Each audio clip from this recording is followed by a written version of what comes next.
Hello, नमस्कार और आदाब तमाम दोस्तों को। आपके दोस्त और गाइड इरफान की तरफ से एक बार फिर आपके साथ अपने चैनल एस्ट्रो एश्योरेंस पे। एस्ट्रोलॉजी में बहुत सारे योग बनते हैं और कुछ अच्छे योग वो भी होते हैं जहां ग्रह एक दूसरे की राशियों में हो या एक दूसरे को एस्पेक्ट कर रहे हो तो वो योग बनाते हैं। एक बहुत पावरफुल योग है नीच भंग राज योग, जहां कोई ग्रह किसी राशि में नीच का हो जाता है। अगर उस राशि का स्वामी या उच्च का ग्रह उस राशि या उस ग्रह को एस्पेक्ट कर रहा हो तो वो ग्रह अपनी नीचता खो देता है, वो नीच भंग में आ जाता है और वो राजयोग होता है।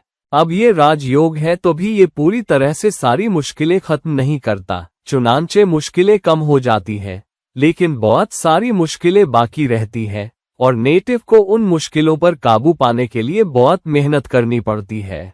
तो बस इसलिए कि नीच भंग राजयोग है तो सब कुछ बढ़िया है, सब कुछ फैंटेस्टिक है, ऐसा नहीं होता। तो ये बात याद रखनी चाहिए। मतलब अगर कोई ग्रह किसी मुश्किल जगह पे गया है तो उसका डिस्पोजिटर क्या चीज है? जिस राशि में ग्रह है उस राशि का मालिक। मिसाल के तौर पे बृहस्पति मकर राशि में नीच का हो जाता है। मकर राशि का मालिक जो ग्रह है उस ग्रह को डिस्पोजिटर कहते हैं। डिस्पोजिटर इसलिए कहते हैं क्योंकि जो ग्रह किसी राशि में रखा है वो उस राशि के मालिक से किसी न किसी तरह से प्रभावित होगा या फिर राशि का मालिक उस ग्रह पर असर डालेगा या उसे इन्फ्लुएंस करेगा जो उसकी राशि में बैठा है, इसीलिए डिस्पोजिटर शब्द इस्तेमाल होता है। अगर किसी राशि में कोई ग्रह ना हो तो आप पूछोगे कि उस राशि का मालिक कहाँ रखा है या उस भाव का मालिक कहाँ रखा है। लेकिन अगर आप किसी ऐसे ग्रह की बात कर रहे हो जो किसी राशि में रखा है और आप उस राशि के मालिक के साथ कोई रिलेशनशिप बना रहे हो तो आप पूछोगे कि उस ग्रह का डिस्पोजिटर कहाँ रखा है और क्या वो इस ग्रह को एस्पेक्ट कर रहा है। या फिर परिवर्तन योग भी हो सकता है। मसलन दो ग्रह एक दूसरे की राशियों में हो तो उनका भी एक दूसरे पर असर होता है और कम से कम कुछ हद तक नतीजे या मैनिफेस्टेशन बदल जाते हैं। मिसाल के तौर पे हम जानते हैं कि कन्या राशि में शुक्र नीच का होता है और कन्या राशि का मालिक बुध है। अगर बुध उससे दूसरे भाव में चला जाए, कन्या से दूसरा भाव जो तुला राशि है, तो अब बुध शुक्र की राशि में रखा है जबकि शुक्र बुध की राशि में रखा है जहां वो नीच का है। तो बुध का अपनी राशि कन्या पर सीधा कोई एस्पेक्ट नहीं है। फिर भी क्योंकि ये परिवर्तन है या एक्सचेंज है बुध और शुक्र के बीच, तो फिर भी परिवर्तन योग बनेगा। कुछ हद तक इसे राजयोग भी कहते हैं। मतलब शुक्र की मुश्किलें कम होंगी क्योंकि बुध किसी राशि में रखा है। मतलब किसी राशि का जो डिस्पोजिटर है वो उस राशि में रखे ग्रह पर असर डालेगा। तो यहाँ बुध भले ही उसका शुक्र पर कोई एस्पेक्ट नहीं है, फिर भी क्योंकि वो कन्या राशि का डिस्पोजिटर है तो उसका शुक्र पर असर होगा, और शुक्र क्योंकि वो तुला राशि का डिस्पोजिटर है तो उसका बुध पर असर होगा।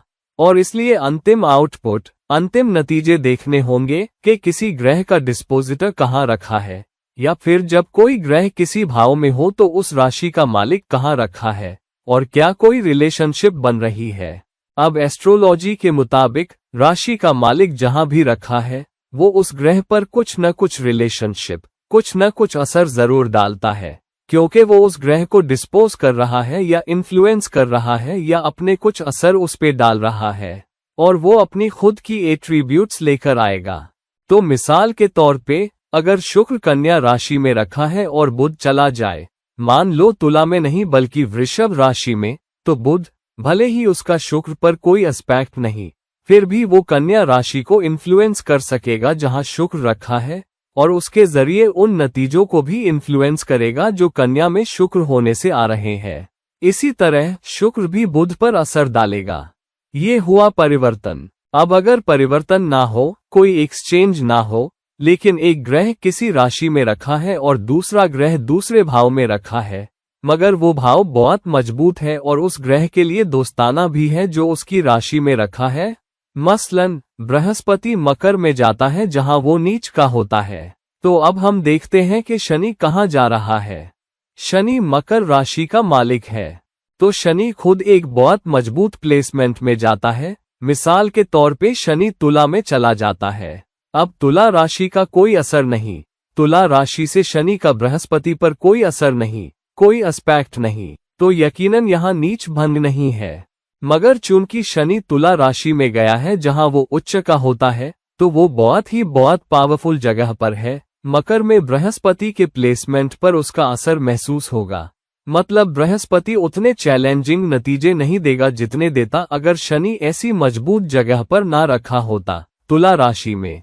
अगर शनि किसी और राशि में गया होता, मगर एस्ट्रोलॉजी ये भी कहती है, एस्ट्रोलॉजी की किताबें ये भी बताती है कि बृहस्पति अगर अपनी नीच की राशि मकर में गया है और शनि जो मकर का डिस्पोजिटर है वो जाकर खुद भी नीच का हो जाए, यानी शनि मेष में चला जाए, तो उसका भी असर होगा। अब शनि मेष से बृहस्पति को एस्पेक्ट कर रहा है, ये नीच भंग बना रहा है, लेकिन शनि फिर भी अपनी नीच की राशि में गया है, इसलिए कुल मिलाकर मुश्किलें अब भी गंभीर होंगी। अगर शनि मेष में नहीं गया होता बल्कि सिंह में गया होता तो मुश्किलें फिर भी बनी रहती, क्योंकि शनि सिंह में गया है जो सूर्य की राशि है और उसका दुश्मन है, और वो अब बृहस्पति को एस्पेक्ट भी नहीं कर रहा।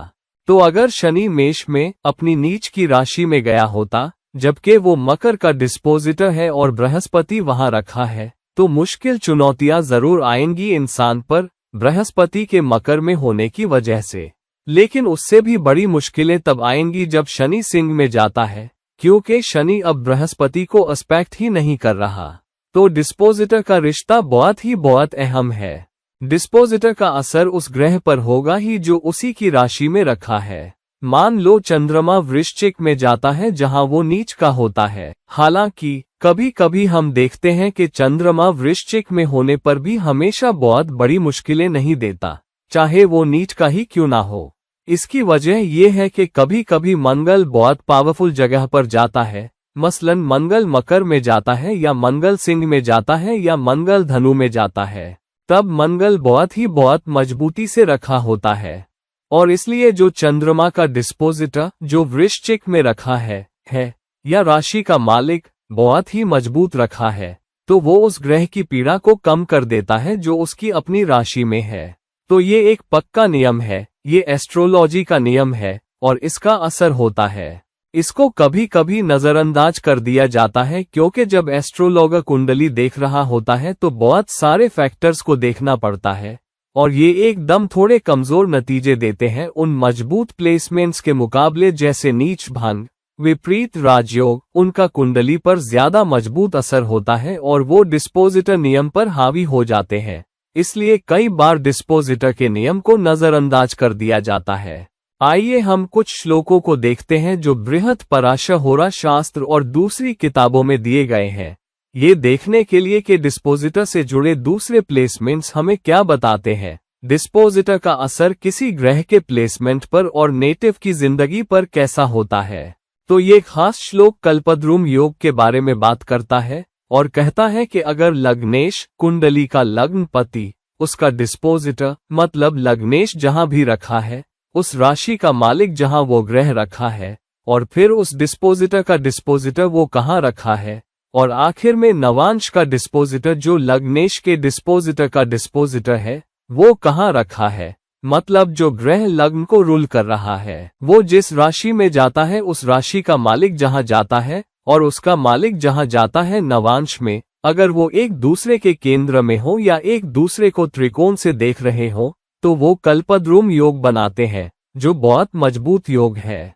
अब एक दूसरा श्लोक कहता है कि 10वें भाव का जो पति है दशमेश, वो जहां भी रखा है, अगर वो अमात्य करक के डिस्पोजिटर से मिल जाए, युति हो जाए, तो अमात्य करक जहां रखा है, जिस राशि में है उस राशि का मालिक अगर वो दशमेश से मिल जाए या दशमेश को एस्पेक्ट करे, तो एक मजबूत योग बनता है। या फिर दशमेश खुद अमात्य करक से मिल जाए या उससे युति कर ले, तब भी शख्स को हुकूमत या राज दरबार में बहुत ऊंचा ओहदा मिलता है, जैसा कि कहा गया है। एक और नियम कहता है कि अगर अमात्य करक आत्म करक के डिस्पोजिटर के साथ हो या उससे युति करे, तो भी एक मजबूत योग बनता है। मसलन मेष लग्न वाले के लिए अगर मंगल अमात्य करक है, जो दूसरी सबसे ऊंची डिग्री वाला ग्रह होता है, और अगर सूर्य आत्मा करक है, सबसे ऊंची डिग्री वाला ग्रह, सूर्य धनु राशि में जा रहा है, तो धनु राशि का डिस्पोजिटर कहाँ है? धनु का मालिक वो है बृहस्पति। अगर बृहस्पति अमात्य कारक मंगल से युति करे तो एक बहुत मजबूत योग बनता है जो बहुत शुभ, बहुत अच्छे नतीजे देता है। एक और प्लेसमेंट कहती है कि आत्मा कारक जहां भी रखा है, आत्मा कारक से 10वां भाव उस ग्रह को अगर आत्मा कारक एस्पेक्ट करे या 12वें भाव में रखा ग्रह अगर लग्नेश से एस्पेक्ट हो तो बाद वाला बहुत ही शानदार होता है। तो नकारात्मक नतीजों की भी बात हुई है, डिस्पोजिटर से जुड़े नहीं बल्कि इस सूरत ए हाल से कि डिस्पोजिटर क्या है और डिस्पोजिटर उस ग्रह के साथ कैसा रिश्ता बना रहा है जो उसकी राशि में रखा है। अब ये श्लोक कहता है कि अगर चंद्रमा किसी बहुत मजबूत प्लेसमेंट में रखा है और उसका डिस्पोजिटर भी बहुत मजबूत प्लेसमेंट में रखा है तो और भी बेहतर नतीजे मिलते हैं। और ये सिर्फ चंद्रमा के लिए नहीं है, ये किसी भी ग्रह के लिए है, मगर चूंकि चंद्रमा सबसे मजबूत और सबसे अहम ग्रह है कुंडली में जिसका सबसे ज्यादा असर होता है, इसीलिए चंद्रमा का जिक्र किया गया। और फिर दूसरे ग्रहों का भी उसी अनुपात में जिक्र है कि अगर दोनों चंद्रमा भी मजबूत और उसका डिस्पोजिटर भी मजबूत हो तो अच्छे नतीजे कुंडली पर असर डालते हैं। अब एक और श्लोक कहता है कि अगर मंगल मजबूत रखा है तो शख्स बहुत ताकत, बहुत शुभ नतीजे पाएगा और सत्ता के केंद्र के करीब रहेगा। एक और अहम योग, पर्वत योग, कहता है कि लग्नेश जहां रखा है अगर उसका डिस्पोजिटर किसी कोण में रखा है यानी केंद्र भाव या त्रिकोण भाव में अपनी ही राशि में, या अगर मूल त्रिकोण राशि में हो तो एक बहुत मजबूत पर्वत योग बनता है जो नेटिव के लिए बहुत शुभ नतीजे लेकर आता है। कठिन चुनौतियों का भी जिक्र किया गया है। अगर डिस्पोजिटर किसी मुश्किल प्लेसमेंट में जाता है और उस राशि का मालिक भी मुश्किल प्लेसमेंट में जाता है, यानी डिस्पोजिटर मुश्किल जगह पे जाता है और ग्रह भी मुश्किल जगह पे जाता है, तब भी चुनौतियां आ सकती हैं। अगर कोई ग्रह दुष्टान में जाता है और उन दुष्टानों में से कोई एक स्वामी उसकी राशि में जाता है, भले ही परिवर्तन ना हो, तब भी ये नेटिव के लिए बहुत चैलेंजिंग प्लेसमेंट हो सकता है। तो ये नतीजे डिस्पोजिटर के नजरिए से देखने पड़ेंगे। हो सकता है ये उतने मजबूत ना हो जितना कि नीच भंग का असर होता है, या कोई मजबूत राजयोग, या दो ग्रहों का एक साथ होना, या एक दूसरे के केंद्र में होना जैसे गजकेसरी योग, या कोई कठिन दोष जैसे विष दोष या श्रापित दोष। हो सकता है ये नेटिव के लिए उतने मजबूत असर वाले नतीजे ना दे, फिर भी इनका नेटिव की जिंदगी पर, नेटिव के प्लेसमेंट पर और उन तमाम नतीजों पर जो इन प्लेसमेंट से पैदा हो सकते हैं, एक मजबूत असर जरूर होता है। तो इसको बिल्कुल नजरअंदाज नहीं करना चाहिए, कुछ ध्यान तो देना ही पड़ेगा। खासतौर पर अगर ज्यादातर प्लेसमेंट्स मुश्किल हो तो डिस्पोजिटर का मजबूत प्लेसमेंट एक राहत दे सकता है। दूसरी तरफ कुंडली के अच्छे प्लेसमेंट्स कमजोर हो सकते हैं अगर डिस्पोजिटर मजबूत ना रखे हो, जिससे इंसान के कुल मुनाफे में कमी आ जाए। इसलिए एक होशियार एस्ट्रोलॉगर जिसकी नजर तेज हो, वो नतीजा निकालने से पहले तमाम फैक्टर्स देख सकेगा, ना कि बस ये कह दे के अगर लग्न में ही गजकेसरी योग है तो जिंदगी बन गई, अगर तुम्हारे केंद्र भाव सब अच्छे हैं तो जिंदगी बन गई। तो एक या दो प्लेसमेंट का कुंडली पर या नेटिव की जिंदगी पर कभी बहुत ही जबरदस्त असर नहीं होता। छोटी चीजें अगर समय के साथ बहुत से पॉइंट्स जोड़ती जाएं, तो उनका नेटिव की जिंदगी पर ज्यादा असर होता है। तो डिस्पोजिटर का नियम एक मजबूत नियम है, एक अहम नियम है, इसे हल्के में नहीं लेना चाहिए और इस पर काफी ध्यान देना चाहिए जब कोई कुंडली के कुल नतीजों का विश्लेषण कर रहा हो। तो दोस्तों देखो, अगर तुम्हारे पास मजबूत ग्रह रखे हैं उच्च राशियों में, मूल त्रिकोण राशियों में, केंद्र भाव या त्रिकोण भाव में, तो देखो उस खास राशि का डिस्पोजिटर या मालिक कहाँ रखा है। अगर डिस्पोजिटर भी मजबूत रखा है तो तुम्हारे पास इसकी मजबूत अश्योरेंस है कि तुम्हें उससे बेहतर नतीजे मिलेंगे। हालांकि अगर वो मुश्किल प्लेसमेंट्स में जाते हैं तो वो ग्रह की अच्छाई का कुछ हिस्सा जरूर खा लेंगे, चाहे ग्रह कितना भी मजबूत क्यों ना रखा हो। तो दोस्तों इस वीडियो को लाइक करो, इस वीडियो को शेयर करो। अगर तुम मुझसे पर्सनल कंसल्टेशन चाहते हो तो कृपया नीचे दिए गए लिंक्स पर मुझसे राब्ता करो। किसी और वक्त किसी और वीडियो के साथ ये है तुम्हारा दोस्त और गाइड इरफान। यहीं से नमस्कार।